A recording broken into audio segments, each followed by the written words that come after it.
Assalamualaikum warahmatullahi wabarakatuh.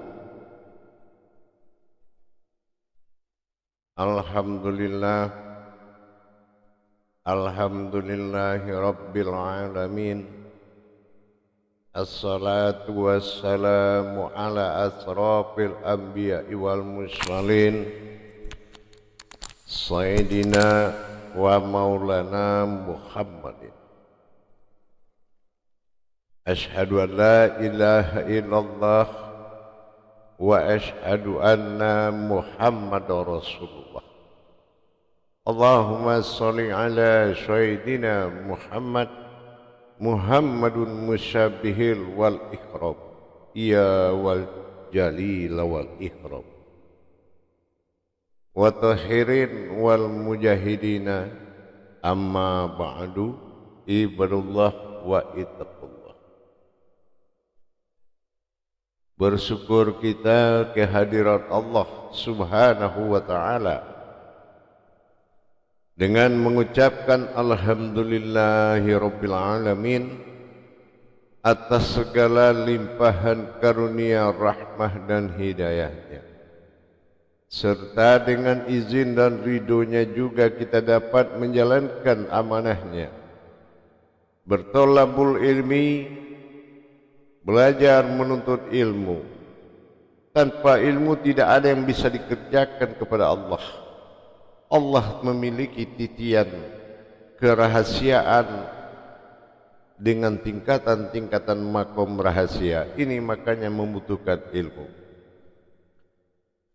Salam dan selawat sebagai wasilahnya kita kepada Allah, junjungan kita Nabi Allah, Nabiul Akhirul Zaman, Rasulullah Muhammad sallallahu alaihi wasallam. Marilah sama-sama kita sampaikan rasa syukur kita dengan mengkalamkan selawatnya atasnya kembali kepadanya sebagai maujudullah. Allahumma sholli ala Sayyidina Muhammad wa ala alihi Sayyidina Muhammad. Alhamdulillah bertemu lagi dengan saya Guru Mursyid Syekh Nur Muhammad Buya Irwan Maulana Al-Khadiri, tentunya dari Pasaman, Sumatera Barat, Indonesia, dalam makom majelis zikir Ma'rifatullah di bawah naungan Yayasan Islam Hidayatul Mubarakah Indonesia, selalu berbagi dalam wadah syiar kita sebagai wadah menyelamatkan umat dari kebodohan menuju kepintaran, dari keikhlasan menuju ilmu, yaitu wadah YouTube Buya Pasaman Timur. Kita selalu mengucapkan sukses kepada YouTube, mudah-mudahan bisa bermanfaat untuk umat. Alhamdulillah, para hadirin dan hadirat kaum muslimin dan muslimat dimanapun berada, jamaah rahimakumullah. Kalau kita berbicara kepada kebenaran hakiki dan hakikat kepada Allah, berarti kita telah membicarakan yaitu ilmu. Membicarakan ilmu harus didengar oleh orang yang berilmu. Bagi orang yang belum berilmu, maka cukup dia mengimani tingkatan ilmu, karena pada akhirnya semua dikumpulkan dalam ilmu. Jamaah para hadirin yang dirahmati Allah, salah satu perintah besar bagi Allah yang kita kenal adalah sholat. Hakikat daripada hakikinya sholat, kita harus memiliki pemahaman,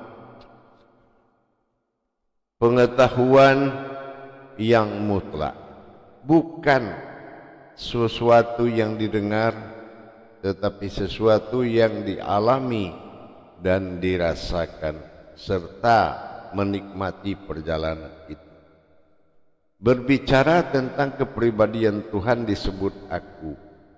Inilah yang harus dicapai oleh kemampuan sebuah jalan. Tidak ada jalan yang mampu mendekati aku melainkan jalan itu sendiri.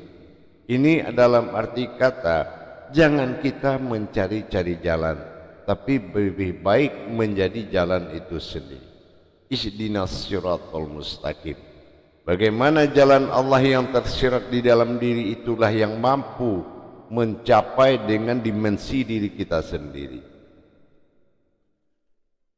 Pada waktu dan kesempatan ini saya akan berbagi wawasan tentang sebuah kiblat.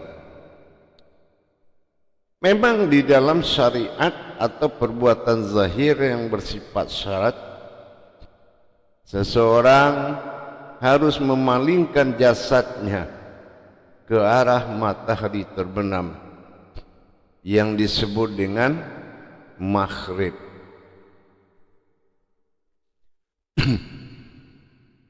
Kenapa diarahkan dia kepada maghrib atau mati? Hakikatnya tidak ada kehidupan lain yang berdiri pada dirinya kecuali kehidupannya semata.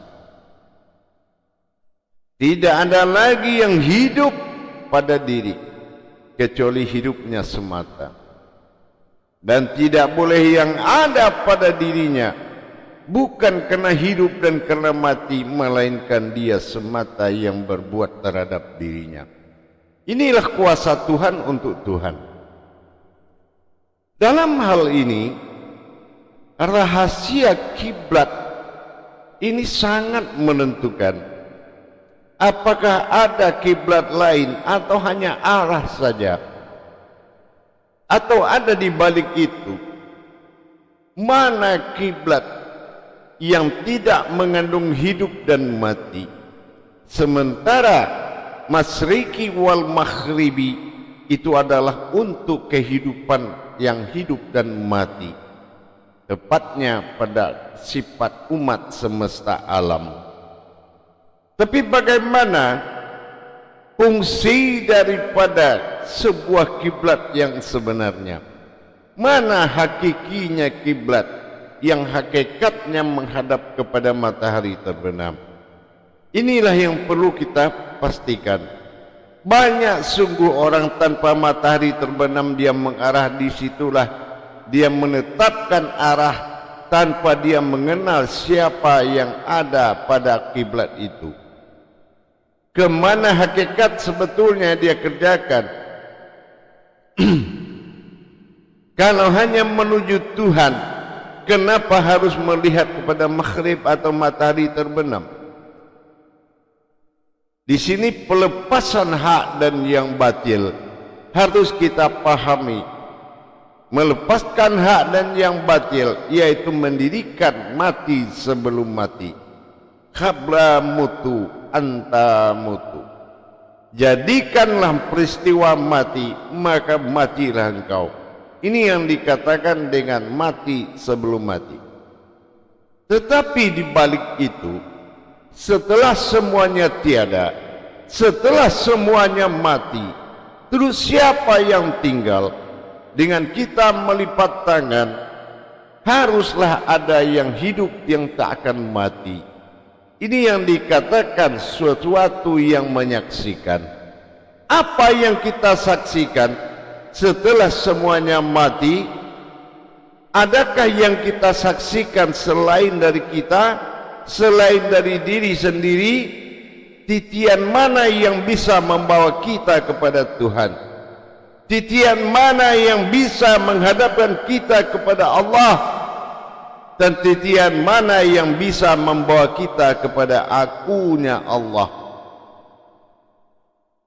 Disinilah kita harus benar-benar menjadi titian-titian sasaran tujuan dari semesta dan diri sendiri.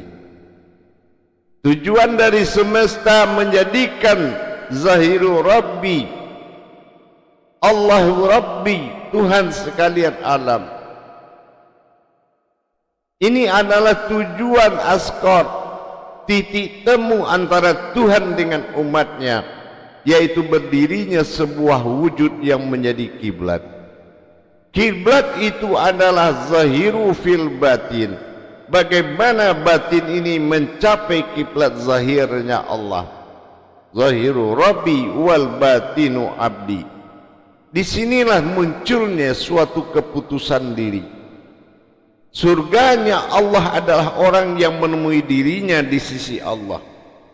Wujud dari Allah pada dirinya adalah siratal mustaqim, yaitu diri yang tersirat menjadi alif. Inilah yang dikatakan diri hakiki, melihat diri hakikat. Maka dengan demikian, di saat mendirikan kiblatnya seluruh alam, maka kita harus benar-benar melihatkan, memperlihatkan zahirnya Allah kepada semesta alam. Siapa semesta alam itu? Ada insaniah pada semua tumbuhan yang hidup. Ada dikatakan dengan insani semua makhluk yang hidup. Dan ada juga semua insanu pada wujud yang hidup. Hal ini yang membuat ketetapan sebuah kiblat itu nyata dan memperlihatkan kiblat. Memperlihatkan kiblat kepada semesta adalah pedoman daripada insan, semua insan. Pedoman dari insan adalah zahirnya Allah, zahiru Rabbi, zahir yang menjadi jembatan kepada Allah, Tuhan, yaitu aku. Disinilah zahirku menjadi kiblat oleh semesta alam, maka sampailah. Tapi barang siapa tidak menjadikan zahirku kiblat semesta alam, kiblat diri yang berwujud manusia, maka tidaklah sampai perbuatan itu kepadaku, tidak tercapai kepada arasku, maka tidak ada aku yang bernama Allah pada solatnya. Inilah pentingnya. Sesungguhnya mendirikan kiblat berwujud kepada Ka'bah, sementara yang hidup bersifat dalam kiblat disebut dengan Baitullah. Inilah ikatan, maka dikatakan Ka'bah. Berdiri jasad mewujudkan Ka'bah sebagai hak berdirinya rohani insan sifat disebut dengan bersifat pada Baitullah. Jadi mendirikan Baitullah berwujud Ka'bah adalah kiblat bagi semesta alam berserta isinya. Inilah yang paling penting. Seseorang yang menjalankan jiwa dan berwujud raga dari Allah, dia menatap Allah pada raganya yang bersifat jiwa. Jiwa berwujud raga, maka disitulah seorang insan melihat dan melepaskan kerinduan dan kewajibannya dan menemui Tuhannya. Kenapa? Tingkatan solat tertinggi adalah solatul marhalah fil mukasyafatullah. Dengan demikian, para jemaah, para hadirin dan hadirat, kaum muslimin dan muslimat, bukannya kita terlena kepada sebuah ketenggalaman matahari, tapi bahasa makna telah mengantarkan kita meleburkan perasaan arah kepada matahari terbenam. Lebur perasaan itu, maka lahirlah keputusan diri. Disinilah tempat aku disahkan menatap wajah Allah pada wujud diriku sendiri, dengan aku melihat bahwa aku dalam sembahan semesta alam. Sembahan itulah yang aku serahkan kepada Dia yang duduk di dalam penyembahan tersebut. Inilah yang pertama wajib kita lakukan. Bukannya aku yang melihat, bukannya aku yang menyaksikan, tetapi Dia telah menyaksikan aku menjadi Tuhan dari sekalian alam. Jamaah yang dirahmati Allah, kaum muslimin dan muslimat dimanapun berada, rahimakumullah. Tidak mudah dan tidak juga sedikit orang yang terlena kepada syariat. Sebetulnya syariat itu bukan sebuah peraturan, Syariat itu adalah sebuah keputusan dari penampakan yang dinyatakan dari hakikat. Itu sebetulnya syariat. Dan syariat ini adalah suatu syarat untuk berisyaratnya bagi hakikat, menjadi pedoman bagi batin dan zahirnya manusia. Manusia adalah wujud penyembahan dari sekalian alam. Wujud tersebut adalah kiblat untuk menuju hakikinya kiblat di dalam diri, yaitu dikatakan Baitullah. Batinnya Allah menjadi kejaran dari semesta alam yang didirikan dan dihadapkan oleh sebuah naluri jiwa, yang mana jiwa menyelamatkan seluruh ruh dengan memperlihatkan wujud Allah kepada semesta alam. Inilah yang dikatakan dengan penampakan sebuah kiblat. Jamaah para hadirin dan hadirat kaum muslimin dan muslimat, tegas kita sampaikan, kenyataan Allah adalah pedoman bagi umat. Kenyataan Allah pada ayat adalah wujud daripada alam. Sifat manusia adalah alam khalifatullah, utusan Allah berwujud mewujudkan Allah. Inilah menjadi Rabbil Alamin. Ilahi nas adalah potensi manusia, adalah potensi Tuhan. Disebut Tuhannya manusia, bukan manusia itu seorang Tuhan, tapi kodrat Tuhannya berwujud manusia, disebut dengan Tuhannya manusia. Inilah yang menjadi suatu keputusan diri. Sudahkah berdirinya sebuah kiblat untuk disaksikan penyembahan semesta alam bagi sebuah Baitullah? Ini yang makanya dikatakan salat itu adalah pensaksian atau disebut dengan fardu ain. Alhamdulillah, mudah-mudahan bisa dipahami. Jangan mencari kemana-mana. Sesungguhnya jasadmu adalah kiblat yang hidup sebagai Tuhan yang menyatakan sifat kepada semesta alam. Maka berdirilah kamu sebagai kiblat, wahai saudaraku seiman dan seilmu. Mudah-mudahan menjadi suatu kemudahan. InsyaAllah demikian untuk penyampaian tausiah singkat tetapi memiliki manfaat. Mudah-mudahan bermanfaat buat kita semua dan menjadi berkah lahir batin dunia dan akhirat. Rabbi Allah akhirul kalam, wabillahi taufiq wal hidayah. Wassalamualaikum warahmatullahi wabarakatuh.